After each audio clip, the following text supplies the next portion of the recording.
Welcome to Pushing Up Lilies. I'm your host, Julie Mattson. Pushing Up Lilies is a weekly true crime podcast with spine-tingling, unusual, and terrifyingly true stories from my perspective as a forensic death investigator and a sexual assault nurse examiner. Do I have some stories for you? Are you ready? Hey, you guys. I wish I could say that this week has been hectic and busy, but it hasn't. It's been kind of nice taking a little bit of a break from school because of a cruise that I'm going on. So I will be starting back to school about the end of July, middle or end of July. So the break is kind of nice. You don't realize how hard you're working until you cut back. And then it's like, ooh, I just needed a little break. It's kind of stressing me out. I'm getting close to time to do my clinical. And I know that it's going to be difficult to balance that with 2 jobs. So I'm kind of trying to figure out in my head the best way to do that. So it's been a little bit of a challenge, but I have enjoyed this break a lot. Super glad that while I'm on vacation, I'm not going to have to worry about doing homework. I'm sure a lot of you know how that is. Have a little bit of exciting news. So this year, Pushing Up Lilies is going to be a sponsor at North Texas Overdose Awareness Day. And this is going to be on Sunday, August 31st. It's at 6:30 p.m. on the lawn of the Denton Courthouse on the square. The address is 110 West Hickory Street, and that's here in Denton. You can come to this event. It's a free family event, and it just kind of helps educate the community about substance use disorder and overdose prevention. There'll be some speakers there. There'll be a lot of resource tables so that you can get information. There'll be food, music, giveaways, and they will have a memorial ceremony. So if you want to be a part of that, I highly encourage it. It's going to be an amazing day. I love educating the public because in our job, we do have overdoses every day. Some of them, probably most of them accidental, to be completely honest, but it's a nationwide problem. So you can look them up on Facebook, North Texas Overdose Awareness Day. It's a nonprofit organization. And as we've kind of discussed in the past, this is something that just weighs heavy on my heart. I haven't lost a family member because of overdose, but I have a lot of friends who have. I mean, again, I see it every day. So I'm super excited to be a part of this event. We'll be, like I said, a sponsor. So our logo will be on their t-shirts. And then I'm going to also have a table at the event and be handing out some stuff for the podcast. So exciting. Also excited to say that my Patreon memberships are moving on up, which is fun. And there are several different levels on Patreon that you can join. You don't have to give a huge pledge monthly.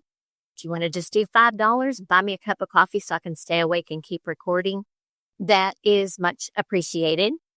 Again, Pushing Up Lilies is having our first annual murder mystery dinner on October 11th this year, before Halloween. I didn't want to do it too close to Halloween, but I wanted to do it in October because it is a murder mystery, and I just thought it would be fun. It's going to be at the Prairie House restaurant in Crossroads.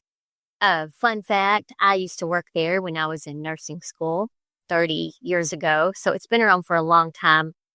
I absolutely love the food. It's delicious. So we're going to do beef and chicken fajita buffet. It's going to be so much fun. I'm super excited about the number of people who have reached out already to say that they're interested in tickets. The subscription box is selling quickly. So if you do want to be a part of that, I encourage you to go ahead and go online at pushinguplilies.com and order yours because they are running low and I don't want you to miss out. I'd love for you to be a part of the first box and to get your input. I'm excited about future boxes. I'm already looking into the next one. It's kind of fun for me. I get to shop and I don't know, that's my jam, I think. My favorite place is TJ Maxx and Home Goods. And I always tell my husband when I'm upset about something, like, I just need to go in there and look around. Even if I don't buy anything, like, I totally just like to look around. And I usually find some random something that I don't need, but I think I buy more for other people than I do for myself. So it's fine. Doesn't hurt a thing, right? If it keeps you happy, keep doing it. That's what I say. So a lot of really exciting things. Last week, I had to pull someone out of a bathtub. And so I had to get into bathtub. Again, we've talked about how this job is not always glamorous, but I had to get into the bathtub with someone who was not dressed and help the funeral home pull him out. Sometimes it's just whoever can get into the space is the best. We don't always have a lot of room to move. I feel like people commit suicide in closets all the time. And then people die in their bathroom, and, sometimes the door opens in and not out. And it's just really hard for a lot of people to get into the room that we need to get into sometimes to actually move the body. It becomes a bit of a challenge. You have to be kind of a contortionist to get into the places you want to get into, but we make it happen. We're a team, so we all figure it out. And I always appreciate when the police officers step in to help, because they don't have to. And of course, they're risking injuring themselves, which is something I hate because I don't want to see anybody get hurt. But I always love when they step up to help. And it's always funny when the seasoned officers ask the rookies to help, because the look on their face is like, oh my God, is this part of my job? I did not sign up for this. It's kind of fun. And some of them don't care. Of course, some of them come from different police departments and they've done this before. It's not their first rodeo and it doesn't bother them at all. But some of them are highly freaked out by it. I know at our office in the past, we've hired a couple of retired officers and they just don't want to be that close to the dead body. They try to stay as far away as they can. They definitely don't want to touch it. And we do. We look in the eyes and remove the jewelry. And again, I want to say the word fun, but if you love your job, it's basically fun. So we enjoy it. I actually have a quiche in the oven for my coworkers that I'm going to take in this morning. And again, me and my coworker, Bob, we take turns stopping at Sonic to get drinks for one another. So yesterday was his day. Today's my day. So I'm like, you know what? I got this quiche I'm going to pop in the oven. I did not make it. I bought it. I wish I was a cook, but I'm just not. I could be if I had the time. My mom was not a cook. During the holidays, she opened cans of gravy. We didn't make gravy. So I'm not a very good cook. Maybe someday when I can sit and relax, I can get a good recipe and actually make something, but not today. Anyway, I have a couple of kind of funny stories to tell y'all today, and then one really sad story. So first, I'm going to start with the sad. So we have a local funeral home here called Golden Gate Funeral Home, and they're very well known, and they're fairly respected, but they have had some issues in the past and have been under investigation. But apparently on May 28th, and so this is not that long ago, in Shreveport, Louisiana, the body of a stillborn infant was found mixed in with laundry at a uniform cleaning facility. Employees at Alsco Uniforms in Shreveport discovered the body early Wednesday morning among linens that were shipped from Golden Gate Funeral Home in Dallas. Now, little Kendall Dwayne Xavier Malone died on May 3rd, and he was scheduled for cremation. Family wanted to have him cremated, but instead, he ends up in a laundry basket, basically mixed in with laundry at this cleaning facility. The infant appeared to be embalmed, they said, and the Texas Funeral Service Commission has been notified.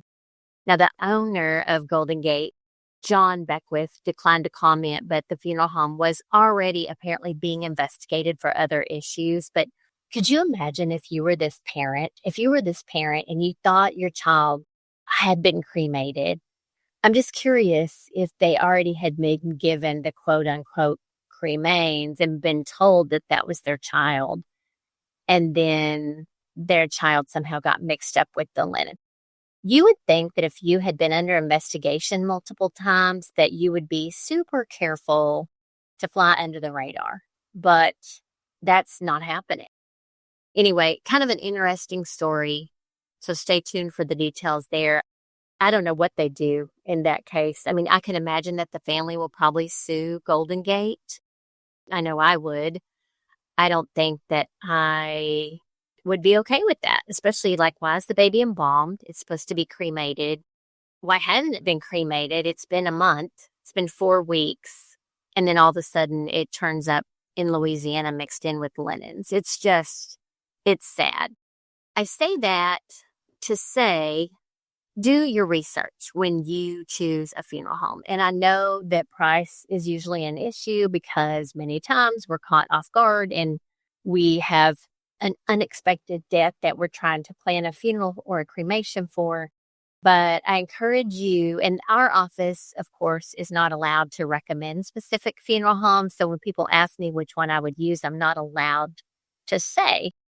And I'm not saying don't use Golden Gate by any means, but do your research. Be sure that you have looked online, talked to family members or friends to see who they've used in your area. I know it's difficult when we have family that's out of town and they have to choose a local funeral home. It's really hard for them. They always want to know what we recommend. And again, we can't recommend. It's not something we think about every day. We don't sit there laying awake in bed at night going, hey, if my family member dies, I think I'm going to use this funeral home. It's just not something you think about. You don't want to think about it. But then it gets to the point where you have to, and then you kind of get stuck. Okay, a couple of kind of funny, to me, this is funny. Y'all might not think it's funny, but my husband told me about this story. There was a man from Turkey. His name was Bayhan Mulu, who was 50. So he was drinking with friends when he wandered off into a nearby forest. Your friends are going to get worried when you disappear. Don't come back. Friends alerted authorities who set up a search and rescue mission to help find him. So he was drinking heavily and kind of wandered, I guess, away from the crowd. Well, the people in the search party were calling out his name for hours when a man in the group spoke up and said, "Who are we looking for? I am here." So apparently it's unclear how his friends didn't realize that he was actually right under their nose the whole time. He was looking for himself. Okay. So I told my coworker yesterday, because he loves to make fun of me and tell me I'm blonde and laugh at my jokes, which many times I say things just for the shock factor. You know, a lot of us do that. But nonetheless, this guy, obviously drunk, had no idea that he was a part of his own search party. So he finally heard someone call his name and then realized that he was the one they were looking for. The funny thing is, this has happened before. Back in 2012, not the same guy, but back in 2012, an Asian tourist went missing in Iceland and was found in her own search party after she failed to recognize her own description. Kind of a weird story with her. She participated in an intense search for herself after she broke away from the group and changed clothes. And when she came back in different clothing, the group didn't recognize her description because she had on different clothes and she was helping in the search. I don't know why she changed too. That's kind of odd. I don't know if like her clothes got wet or whatever. There was no real explanation, but she changed clothes, came back, had on something different. So they were saying, hey, we're looking for this girl wearing this. And she was help looking for that girl and didn't realize that that's what she had on before she changed. And she was a part of this intense search for herself. So I think that's kind of, I mean, it's funny. It's probably something that would happen to me. Like, who are y'all looking for? The first guy, I mean, being drunk, like, I guess I kind of understand that, but I guess he sobered up enough when he heard his name that he realized he was the one that everyone was searching for. So anyway, I thought that was a little bit entertaining. I can't help it. I just had to share those stories with you because I think it's funny. Again, it's probably something that I would do given the right time and moment. Anyway, something else that happened recently, Indiana State Police and Hamilton County officials, this is in obviously Indiana, announced the arrest of Thomas Anderson. Now, Thomas was arrested for the decades-old grisly killing of Tony Bledsoe, who was a father of 3, and his dismembered body was found in a Putnam County ravine back in 1992. Bledsoe was only 24 when he went missing on March 16th of 1992, and his remains were discovered weeks later without a head, hands, or feet. He remained unidentified until a DNA match in 2018 reopened the investigation. Anderson, who is now 53, now faces a murder charge. So this case in Indiana has actually given renewed hope for other cult cases nationwide. So it's kind of cool how DNA has come back around and actually helped. Now, on April 3rd, 1992, the remains, minus a head, hands, and feet, were found in the ravine. The body had been stabbed multiple times and was covered in a black substance. Initially, he was unidentified. Many times, we'll bring in a body unidentified and we'll think there is no way they're going to identify this person. We see that it might be hard to get fingerprints, and we're just kind of like, it's going to be difficult. And in this case, he was brought in as unidentified. Even in cases where we know, and I think we've talked about this before, but we know who it is. They're in a locked and secure residence that is their residence. They're not answering their phone, and they didn't show up for work. And we have this body that looks kind of like them, but we just don't know. We err on the side of caution and actually bring them in as an unidentified person. Just to be safe, there have been cases in the past, not in our office, but in other offices where 2 people died in an accident and were mixed up. And again, I think I've told y'all the story where I had 2 women that each had 5 IDs in their purses after a car accident, and none of the IDs belonged to either one of the women.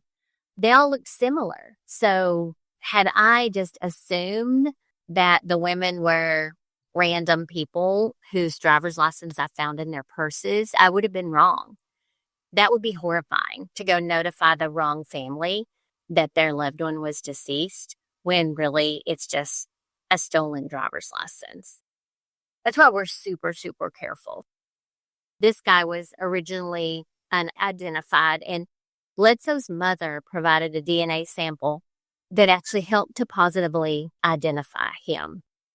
Now, in March 2018, the case again was reopened after a witness told police that Thomas Anderson claimed knowledge of the killing.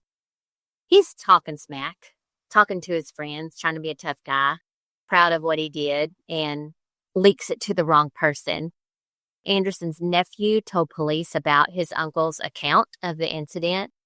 Anderson said that the killing followed an argument involving a stolen stereo, which happened at the home of Anderson's friend, Andy Emmert, where Bledsoe was shot, stabbed, and dismembered.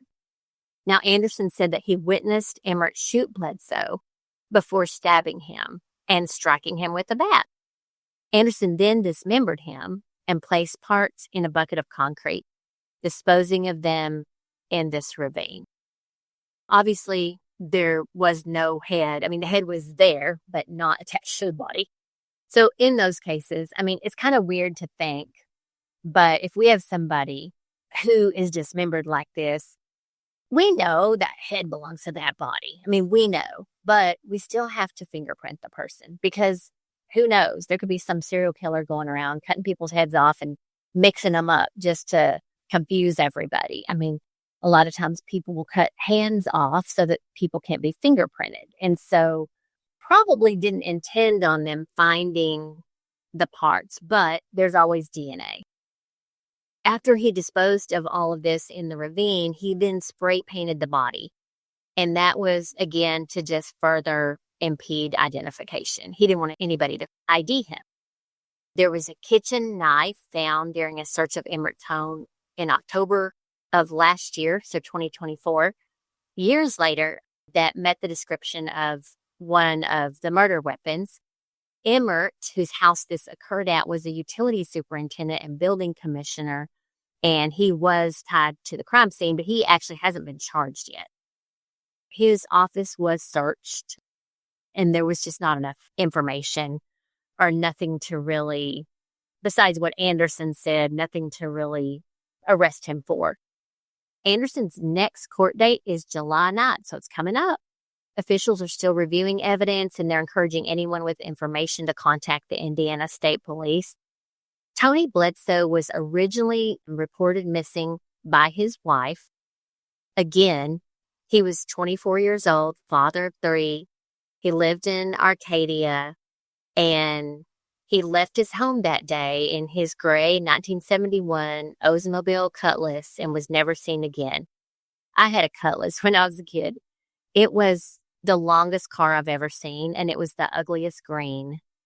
It's kind of in style now, that color. I mean, you won't see it on a car, but I don't know. It's kind of a cool color now when I think back. But yeah, it was, my friends called it the green bean because it was just a long car. But reportedly, Anderson and Emmert stole a vehicle from Wisconsin, and they actually gave Bledsoe the stereo in exchange for car parts. And then when Bledsoe found out that the car was stolen, he told Emmert he wanted his car parts back.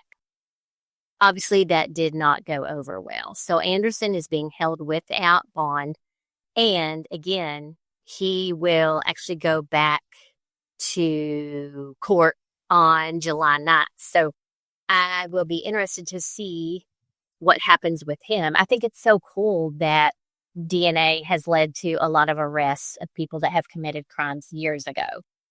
So people thought they were getting away with basically murder, and they're not anymore. I always hate, though, when I find out that someone's been in jail for years and their life's been taken from them for a crime they didn't commit.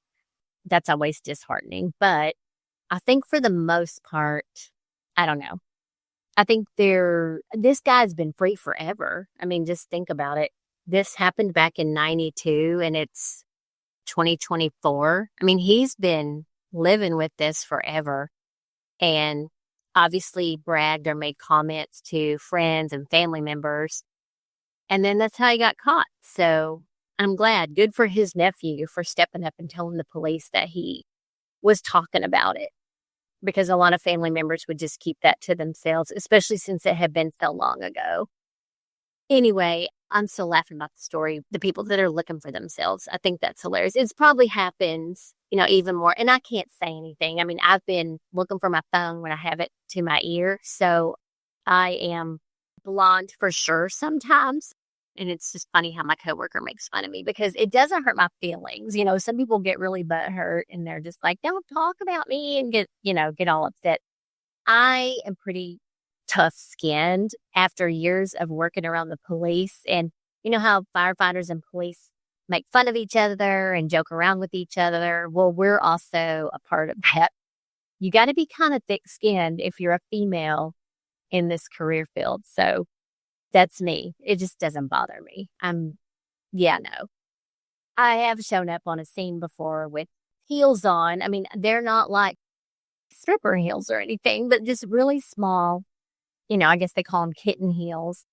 And someone has made a comment or made fun of me. And I'm like, dude, I can run laps around you in these heels. Like, ready, set, go. It's on. Don't even challenge me because literally, to me, heels are more comfortable than tennis shoes. So don't get me started. But yeah, they love making fun of us and we just have to be ready for it. Anyway, I am going to sign off because I am going to go to work this morning. I've got to get a quiche out of the oven and take it to my coworkers and then stop at Sonic.